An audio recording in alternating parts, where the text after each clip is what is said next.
All of you welcome in our next period of mathematics paper 1.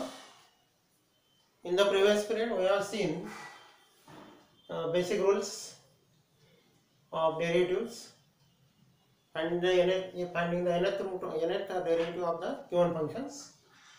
Now we see the one important theorem, Leibniz theorem.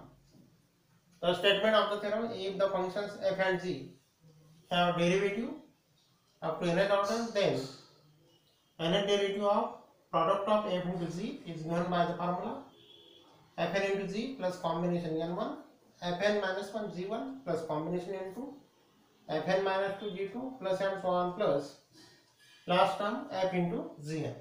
Now we prove this theorem by using the mathematical induction. That is, we prove that the theorem is true for n equal to 1 and we prove that the theorem is true for n equal to n plus 1. If we put n equal to n 1 in the equation 1, that is in the theorem 1, then we have f into g 1 n equal to 1, therefore we got f1 into g plus n equal to 1 combination 1 1 n 1 minus 1 0 f0 into g1. f0 is nothing but the original function f0 equal to f, therefore we have f1 into g plus f into g1. Now from this equation 2 we say that the theorem 1 is true for n equal to 1. Then we prove that the theorem 1 is true for n equal to n plus 1. For this we consider the theorem 1 is true for n. That is, we consider equation 1 and we prove that the theorem is true for n equal to n plus 1. That is, here we put n equal to n plus 1, that is, we have to find the derivative of the equation 1 with respect to x. The next derivative of this bracket n is given by, here we get in place of n plus 1.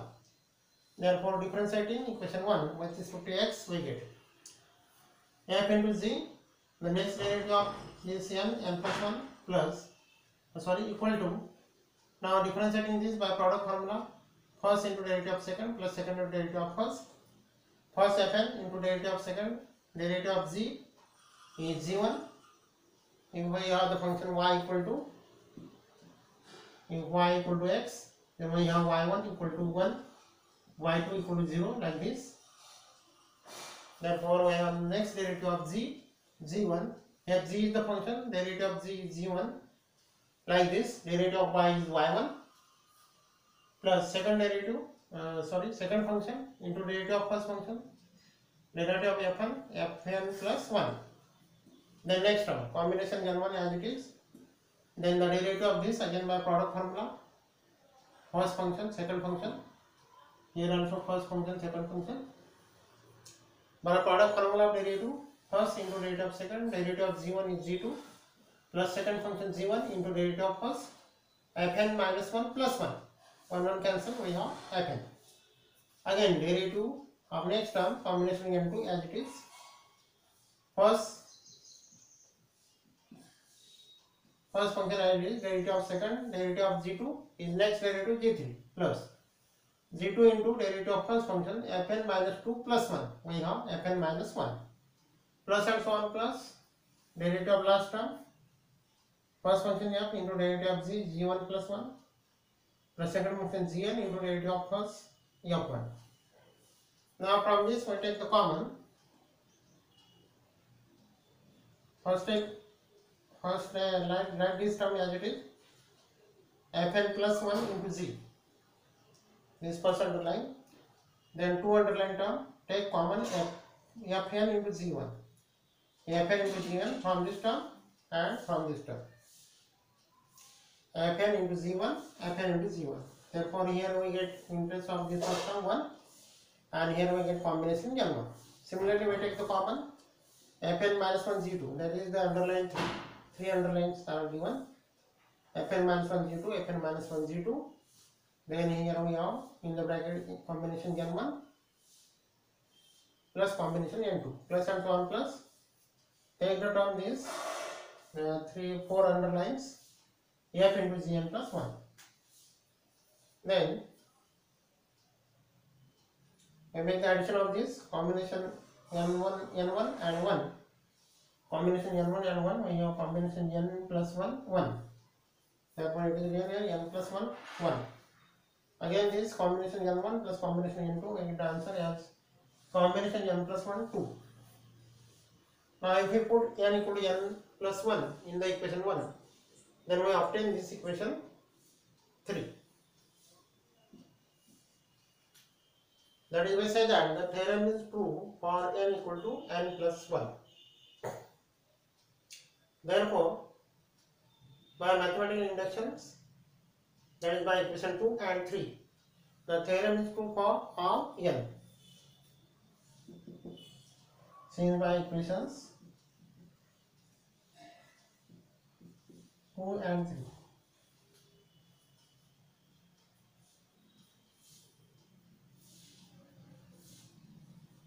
The theorem is important, which can be asked in the examination.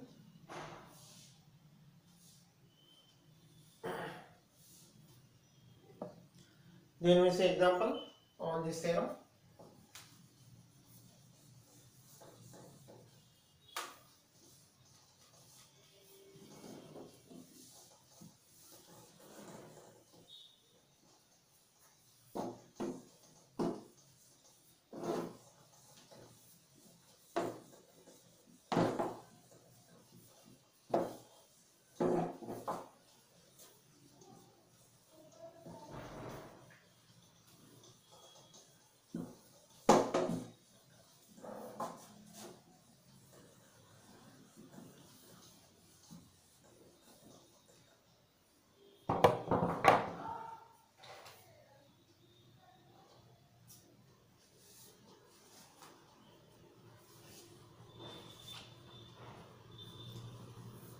Example. Find the unit differential coefficient of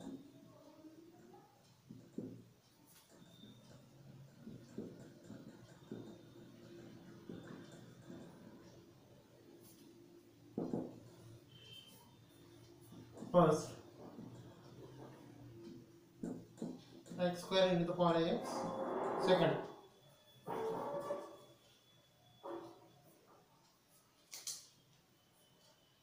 into the power x log x, third x square into the power 3x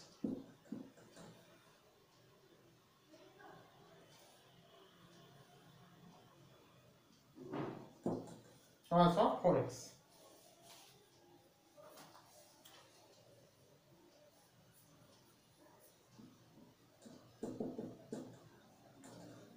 Now I have to find the unit differential coefficient of these functions. Unit differential coefficient, that is why I have to find the unit derivative of these functions by using the Leibniz theorem. First we consider this example. Let y equal to x square e to the power x. Therefore, I have to find the unit derivative, that is x square e to the power x, unit derivative of this. Now I consider the g function such that the derivative of that function vanishes after taking the some derivative, 1, 2, 3 derivatives. Therefore, we consider x square equal to g.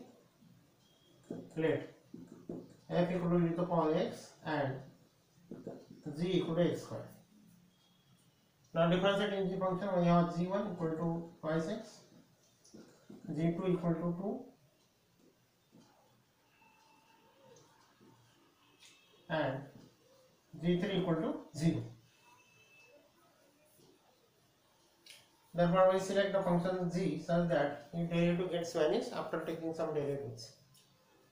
F equal to this, we have the derivative of this unit derivative, or we take here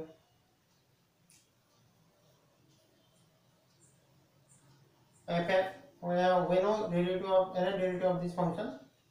It is given by a to the power n e to the power x.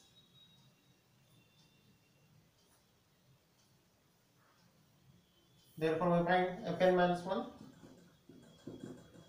e to the power n minus 1 e to the power x. Fn minus 2 e to the power n minus 2 e to the power x, and so on. Now you use the theorem, this equation 1.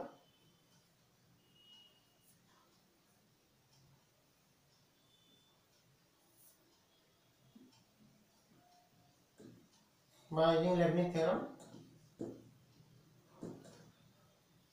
F into z, we write f into the power x into x square. We write derivative of this. First term fn into z, right derivative of fn, a to the power n e to the power x into z, g function x square, plus combination n1, fn minus 1, a to the power n minus 1 e to the power x into z1, z1 equal to twice x, plus next term combination n2, fn minus 2 given by a to the power n minus 2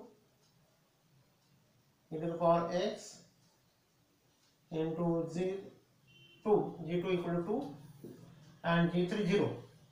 Therefore all the next terms are 0. Therefore write only up to this 3 terms. Then from this we take the common, a to the power n minus 2 e to the power x. Now here we get 2 times. For combination n2 we have combination n1, we have the value n, and combination n2 we have n into n minus 1 divided by 2. Therefore right here this value of this as n into n minus 1 divided by 2 into this 2 plus, then here is a to the power n minus 1, we have n, a to the power here n minus 2, we have n plus 1, n minus 2 plus 1, a to the power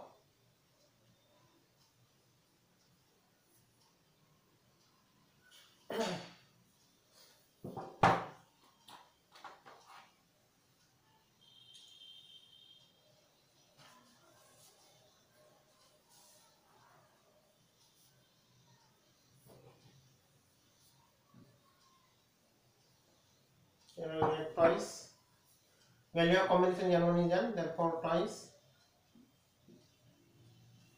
n ax plus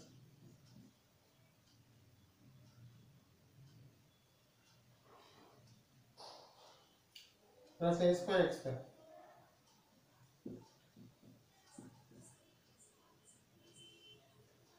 After multiplying by this, a square x square, a to the power 2 and minus 2 gets cancelled, we have a to the power n, and x square as it is into e to the power ax.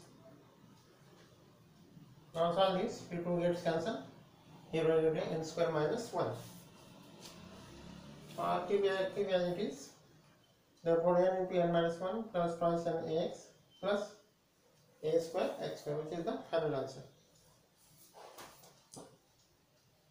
Now to solve this, try to solve equation example 2 and example 3. Here we take the function z as x square and this function as a f. Here take f equal to e to the power x and z equal to log x. These are the solved example in the book. So try to solve and see the answer in the book.